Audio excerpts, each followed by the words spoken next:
cabin suit in one of those porter cabins is not a nice idea. Yeah, it's alright for you boys. Quick background on the Vulcan. This was our response to the bombing of Hiroshima and Nagasaki at the end of the Second World War. Basically, with the use of that atomic weapon, we suddenly saw a weapon that could kill and wipe out almost 200,000 people. Now, really it was a wake-up call to the rest of the world. And the difficulty we had was that we had Russia over here, we had America over here, we were sat right in the middle, and well, their relationship was going down the tubes big time, and there was a distinct belief that we could be used as another show of force. So basically that Russia would do to us as America had to Japan.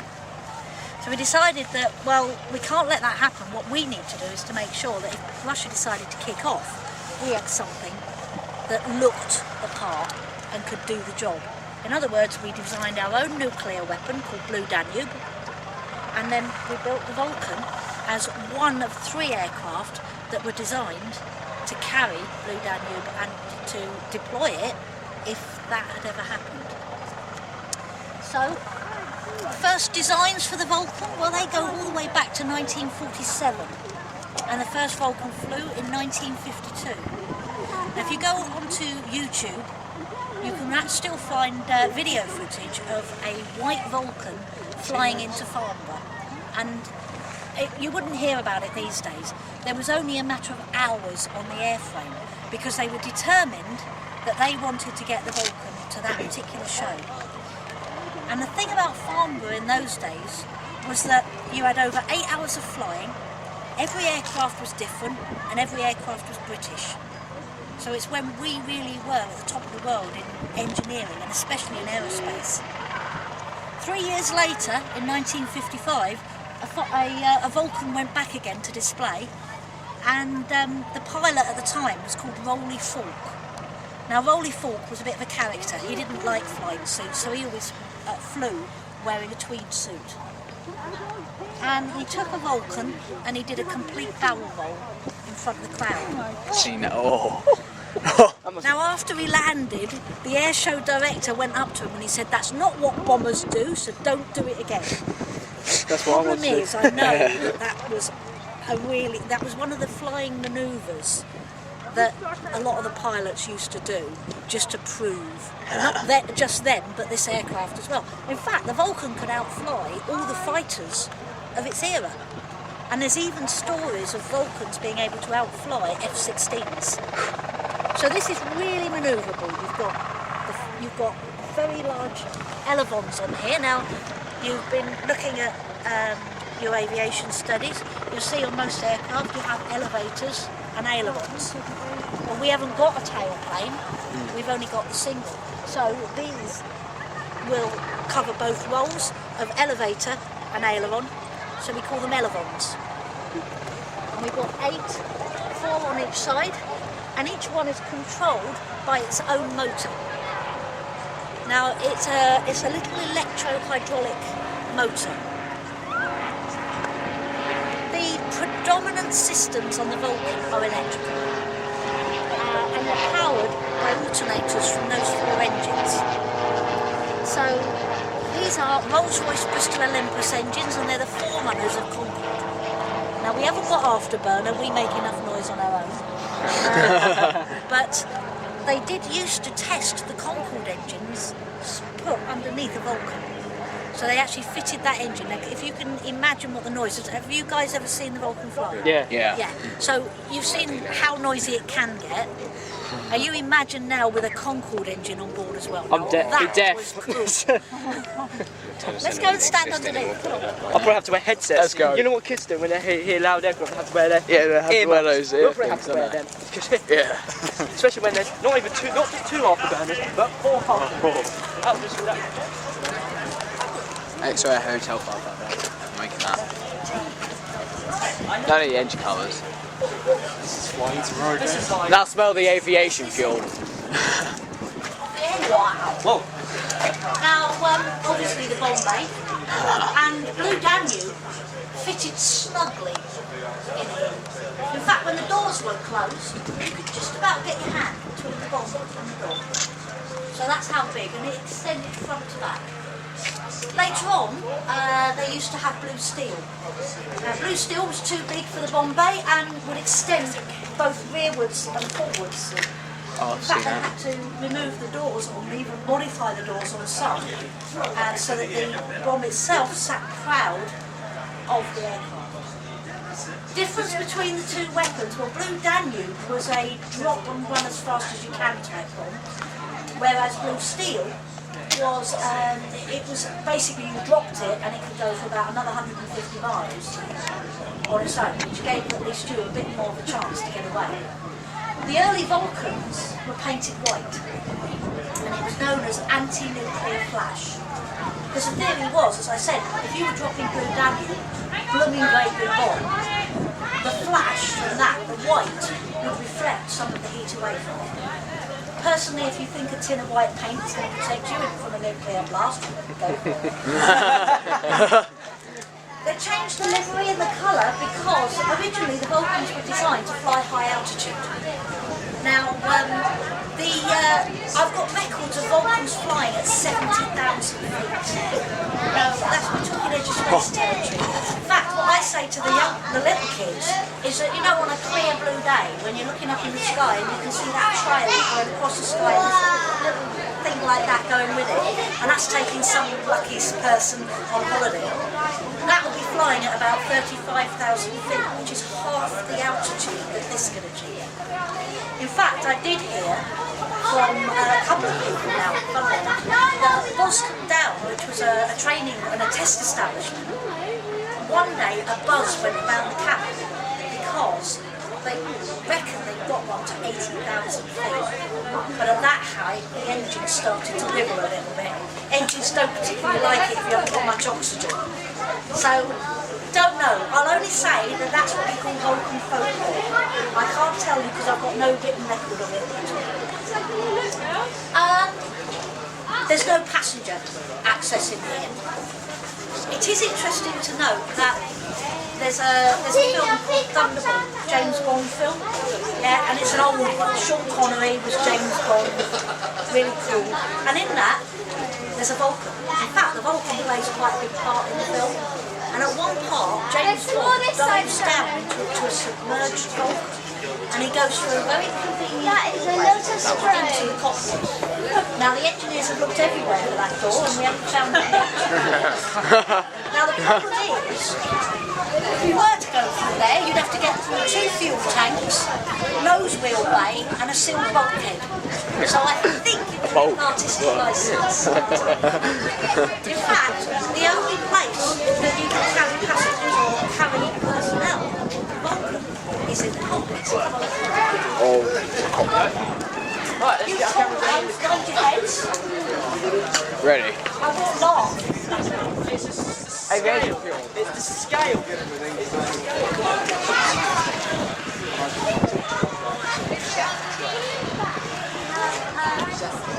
Join there has to make in front.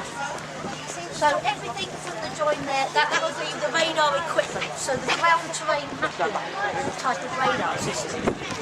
From that join to just behind the Panther's head, that is the cockpit. That's it. And that is designed for 5 people.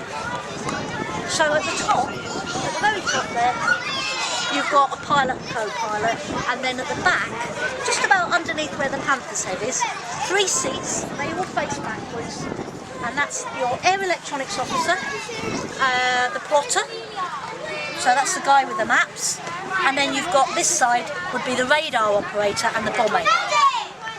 Now the front here, you can actually see a little window, and at the moment we only have Guy the Gibbon in there, who's our mascot.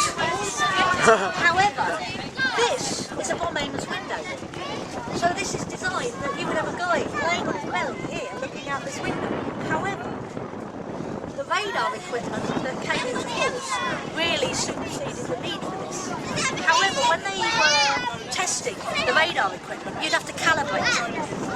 So you needed to have an object that you fly over to work out and make sure that what you're seeing on the radar screen is correct. What they do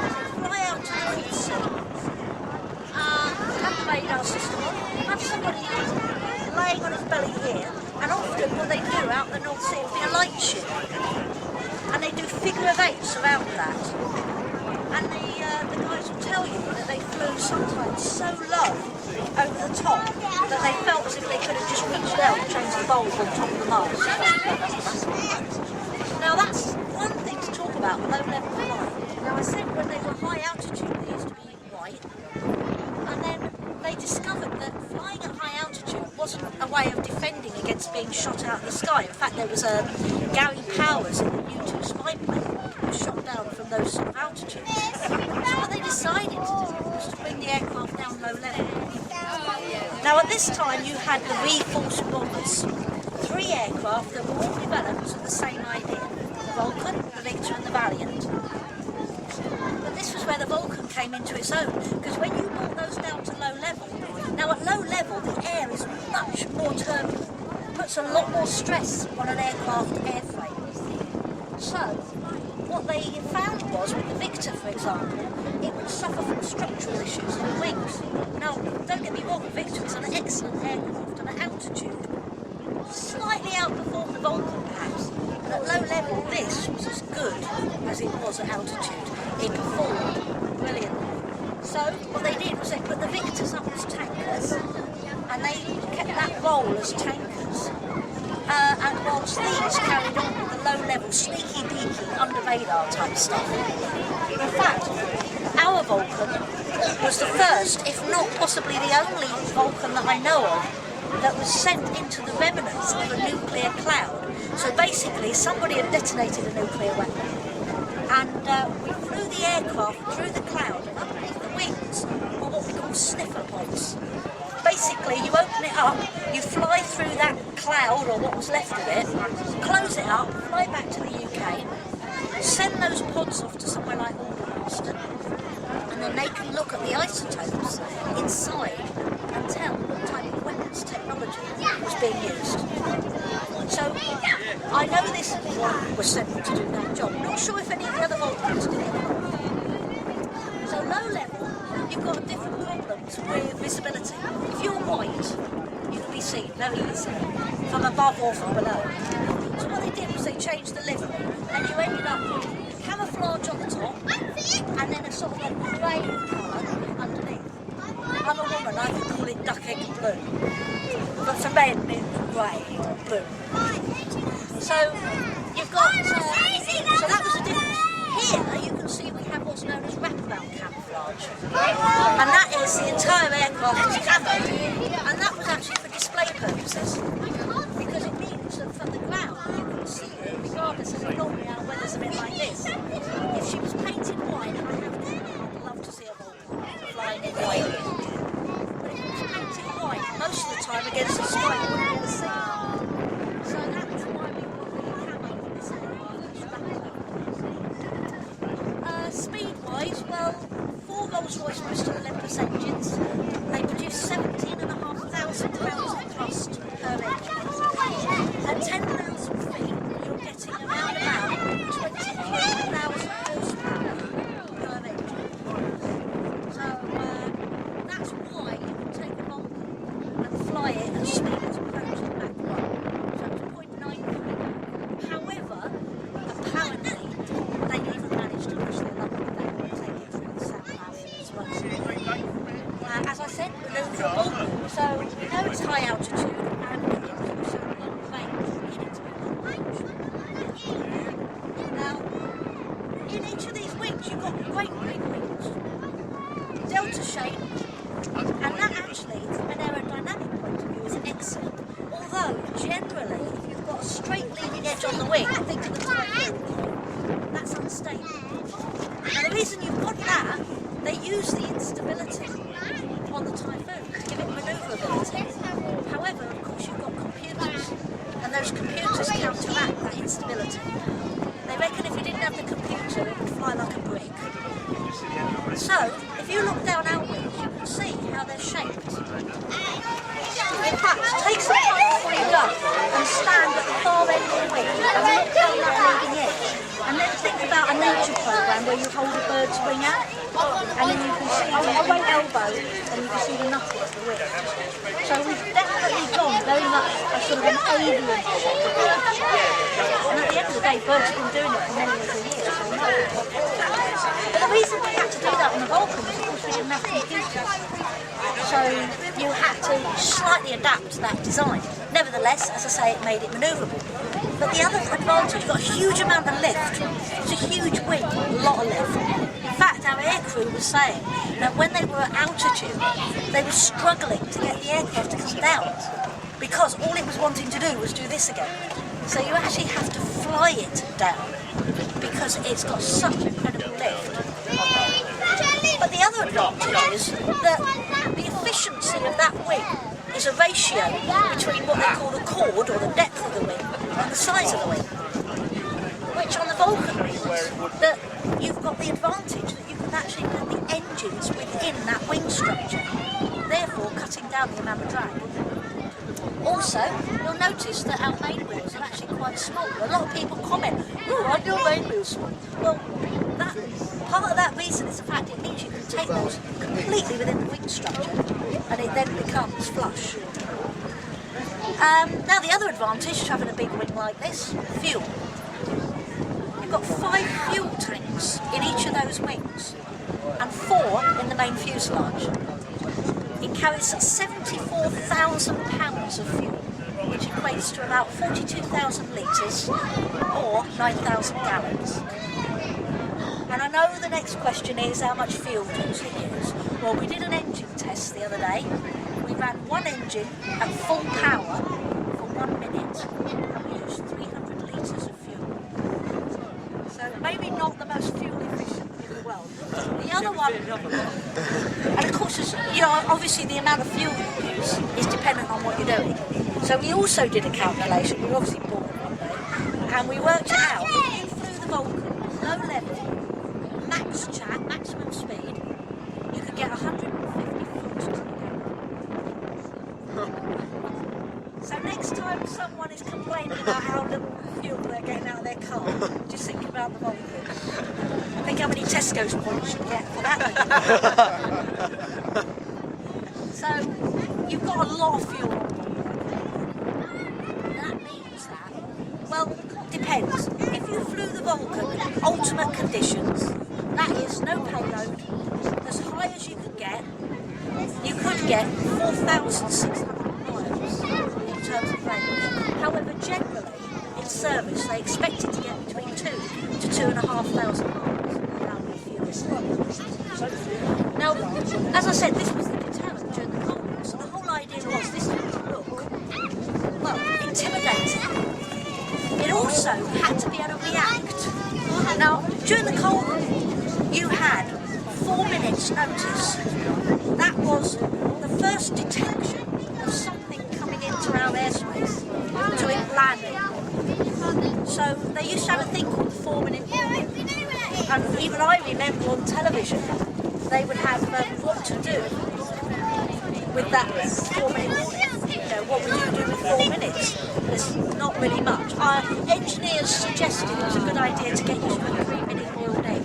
So at least you could cook it and eat it. But for the Vulcans, there was a very special one. Vulcans were dispersed, or they were out at bases known as dispersal bases. And you'd have 4 Vulcans on special pads, literally right on the runway. When the alarm went off, the guys would be in like a porter cabin, and they'd have to do a 7-day, 24-hour QRA, or quick reaction alert stint, and they'd live, eat, sleep in those porter cabins. So if the alarm went off, and they would do the scrambles all the time, it didn't matter if you were in the middle of dinner, if it was 3 o'clock in the morning. In fact, the boys always reckoned that the alarm only ever went off at 3 o'clock in the morning when it was pouring with rain. Just really so that they could get, whoever's testing the button, no, there they go. So the guys would come out, run to the aircraft, up this ladder, 5 crew. Okay, sometimes if maybe one of the crew wasn't as fit, some aircraft would take off with only 3 people on board and the the other one would have about 6 on. But that was on a bad day. So you'd have the 4 aircraft there. First person on board pushes a button. Now that button is rapid start, so it sends compressed air into all 4 engines at once and high pressure. Throttles push forward to 70%, you've got those engines starting up. They were still strapping in while the aircraft was going out onto the runway. They could get 4 Vulcans from a standing start to being in the air in 90 seconds. Now you just work that out. 1.5 minutes, 4 of these would be in the air and going. And out. But the thing you want to remember here for the crews that climbed on board, when those scrambles went off, it was intentional that they didn't always know if it was for real or not. So the whole idea was, how would you react? You know, would you suddenly go, oh, I can't do it, if you really did think it was for real? So they had to test them. And when the guys were sat up there, they knew it was a one-way journey. Not because they couldn't get back, but because there would have been nothing to come back to. So sitting up there, for all they knew, they were going to leave behind everything they knew. Everybody they loved, their friends, their families, their children. And chances are, if in reality it had really kicked off, their families wouldn't have stood an earthquake. So they would then fly off, and they were told, why you deploy, and then you might as well head south and find neutral territory. And that was the way it worked. And sometimes they'd have to, because what they would do is each crew of 5, they would have one target. Only they had that target, and nobody else knew what their target was. So they would practice that target, every scenario you could imagine. So if the weather was this sort of condition, maybe you'll have to get up to this altitude and fly over here. So they'd try every scenario, every amount of fuel, and they'd have to go away, do all the sums. One day, one of the guys from Thatcher's senior officer, and he said, "Sir, we can't do it. I can't make it add up." And the senior officer said, "Did you get to the deployment point?" He said, "Oh, yeah. You just couldn't get to the safety point." Basically, you just have to fly and come down wherever you could. Now, obviously, the Vulcan did exactly what it said on the tin, because we didn't have to use a Vulcan in anger through the Cold War, so that deterrent worked. However, in 1982, just when they thought, we don't need the Vulcans anymore, we're going to get rid of them, the Falklands conflict broke out. So Argentina invades the Falkland Islands. The Falkland Islands are almost the furthest away bit of land that you could possibly get from the UK. But no, we're going to defend it. Nobody's going to get the better of us. So they decided to take these out of retirement. Now, it's very British a story, because only we would have the audacity to think that we could take what was considered to be an aging aircraft, drag it out of retirement, retrofit it with kit, load it up to 21 £1,000 conventional bombs, and then take air crews and retrain them for things like air-to-air refuelling. So at the front there, you've got a refuelling crew. Now, many of those crews hadn't practiced for many years. So, refuelling a Vulcan, well, there was a phrase that they used to describe what it was like to try and refuel a Vulcan. Apparently, it's like trying to put wet spaghetti up a cat's bottom. That's how complicated it is. But think about it. That's the refuelling crew. In the cockpit, if you're sat, you can't see the end of that probe. And you've got to get that into a basket that size. Now the aircraft that's trailing that basket is doing this, you're doing this, so you've got to match heights and then manage to get that in it. So I think I can understand why it was such a hard job to do. And the whole mission down, to fly down to the Falklands, well, what a mission that was. They flew from Ascension Islands, which are about halfway between here and the Falklands, and they flew down to the Falklands and back again. So that's a round trip of 8,000 miles. It was on the television the other day, wasn't it? It was, yeah. Now, the only way they could do it, because don't forget, these were loaded up Some of them had the weapons, Shrike anti-radar missiles on the wings as well. Completely different configuration, so they had to find a way of getting the refuel. It took 15 Victor tankers to refuel just one Vulcan to get it down to the Falklands and back again. And they used what they call cascade refueling. So you started off with 2 rows of Victors. These would refuel these, or the other way round, and then those would fly home, and these would continue on. One would refuel, go away. One would refuel, I'll get you to... All together down. No, one would refuel the Vulcan, and they would turn back, until you ended up with just one Victor. And it was only at that point that they realised they'd underestimated the amount of fuel. By the time the last Victor turned to return back to Ascension Islands, he didn't have enough fuel to get back. Now, he couldn't radio ahead, because that would have broken radio silence and jeopardised the whole mission. So he had to maintain that radio silence and wait until the mission was completed. And in fact, Black Buck 1, which is what they were called, Black Buck 1 was the longest bombing raid in history, 16 hours. I've told you how small that cockpit is. Can you imagine what it's like to be up there for 16 hours? However, they were successful. And there were further missions, Black Buck missions after that. And we won. So we did it. We took this. And it was only after that that they said, right, well finally we are going to retire the Vulcans. But we want to keep just one flying. Send it round to air shows, show off, show them what we can do, show them how good the RAF is. So they kept a Vulcan. Now, they couldn't decide which aircraft they wanted to keep. And they wanted to obviously have a lot of life on the airfield. There were 2 sitting on a fire dump ready to be destroyed, and this was one of them. But what's significant about our Vulcan is that also this, at the time, was the oldest Vulcan in RAF service. In fact, it was the first Mk2 to come into service. So it seems somehow fitting that this one should remain with the RAF and become the last one flying with the RAF.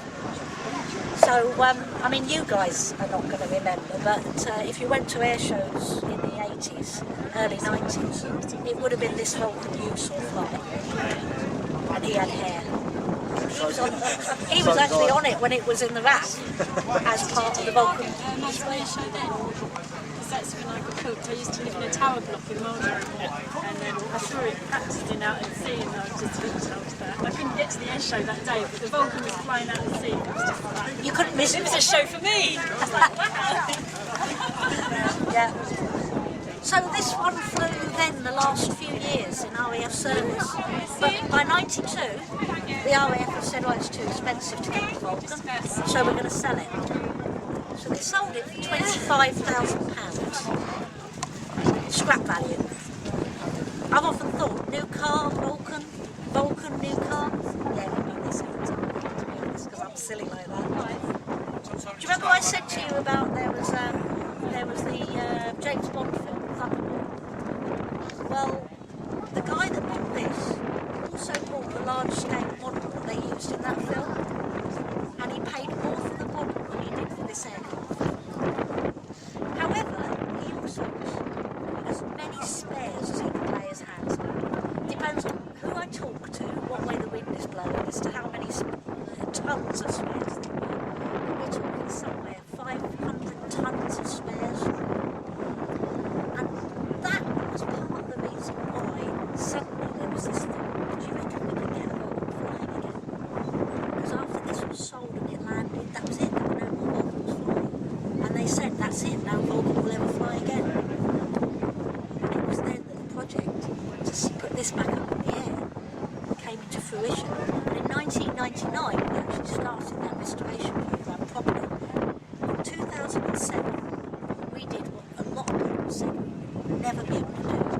We got this aircraft flying, got it up in the sky. And ever since 2007, we've achieved every airshow season. And I'll put it into context. This is a 53-year-old aircraft. Taff is the chief engineer. Tell them how big your team is. Huge team. Each have 1 airframes, 1 propulsion, 1 electrical, 1 avionics, 1 ground equipment and myself. That's the enormous engineering team. The normal thing is, you know, we come to an air show, and if it's a 2-day show, you can guarantee that if something goes wrong, it's always, and we're always the last ones on, because one of the problems we've often found is that that it's become seen at air shows that after the Vulcan leaves, all the crowd leaves, and so a lot of the shows put us on last. So, because you can guarantee that this lands, and that's when their work starts. And they walk over, and if there's something wrong, let's say they need to change the brakes or something, and they walk over and go, oh, we need that for the night shift, the other day shift. And that's it, they've got to do the job. There have been days of driving back to our hotels, phoning the hotel and saying, what's on the menu? Because we knew that the kitchen would be closing, so we were ordering our food as we were driving to get to the hotel. So, we've flown, well, last year we thought this year would be the last year of flying. A lot of technical issues. Basically, you've got something on the airframe. Now, the Vulcan has a finite life. In other words, the stress was tested on Vulcans, and they decided that, or at least through the testing, that their safe life on the aircraft, it would stop here. And that's still true. So we know of modifications through that period to extend the life. And we now have one more modification, and that's the last one that we'll ever be able to do to extend the life of the Vulcan. It's expensive. It's an awful lot. And every year we're a charity. And every charity is struggling at the moment. And every year it gets harder and harder to find the money. Yet strangely enough, we seem to be a charity that bucks the trend. We've got 42,500 likes on Facebook. That's more than the Red Arrows. Make it 42,401, 2, 3, 4, 5. So I want you all on Facebook this evening. Like us. Already done. Tell your mates to like us. In fact, I think we've still got more than Bloodhound, haven't we? Yeah, we've got a challenge with Bloodhound to have more likes. And I think that's what says an awful lot about this aircraft. Because it's not just people, and it's not an animals, because there is as many ladies that love the Vulcan as I think there are guys. In fact, they reckon it's one of the few aircraft. I know it's being sexist, but and apparently there's more women named Vulcan than any other aircraft. Anyway, guys, have a good look around and take lots of photos. If you've got any other questions, do please feel free to ask. Thank you. Guys. Thank you. Brilliant. You're Thank you. Half an hour video and just Yeah, I'm still recording. Have you seen that on the engine covers? Don't let me die, I want to fly. yeah, That is awesome, isn't it? I'll stick a jumper on, it's well cold. It's not cold. It is. I've got goosebumps.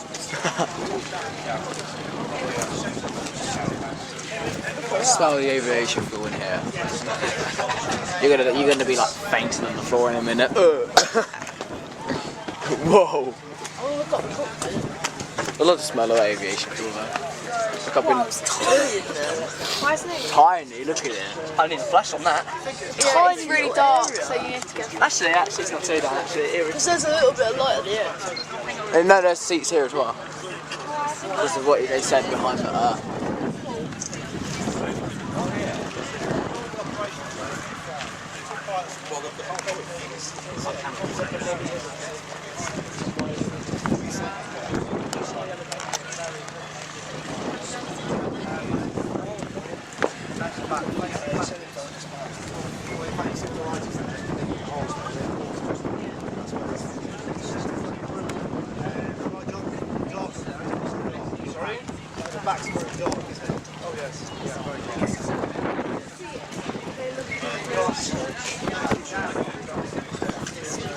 It is, isn't it? I've been to one at Ducks. It's exactly the same one, though. It's the only one that flies. There's one at Duxford, but it doesn't fly though. It's in a hangar. It's the only one that flies. It might be actually.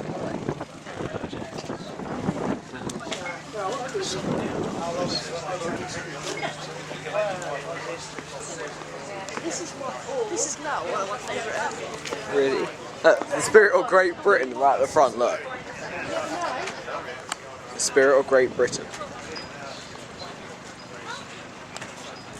Oh, that's too good. It's too good. It's too good, too good. It's too good. That's all you can say, it's too good. If that's going towards you and you're on another plane, Yeah, if I'm looking there and I'm turning around, there's a Vulcan plane towards me with the gears about 5 minutes away, I'll be like, but we'll be more concerned if you're sitting behind, the runway, behind this aircraft, on the runway, and going at full power, you'll be burned. I'm a burning. born but not. If you go anywhere, please stick together so I don't have to come and find you. What was born for Nazi plane? Huh? For Nazi plane. What do you mean? Do you want to bomb it? Oh, what, the register bit right over there. Yeah. Let's get it. There it is. Do you want to bomb it? Yeah, let's go up in the Vulcan and just do all Bomb the those shit blue out boys. Yeah. They won't even see us, we're so high up. Pardon? And this video to Williamson trying to put his beret in. Leader's shaking off. Goodbye, Williamson. Well, hello.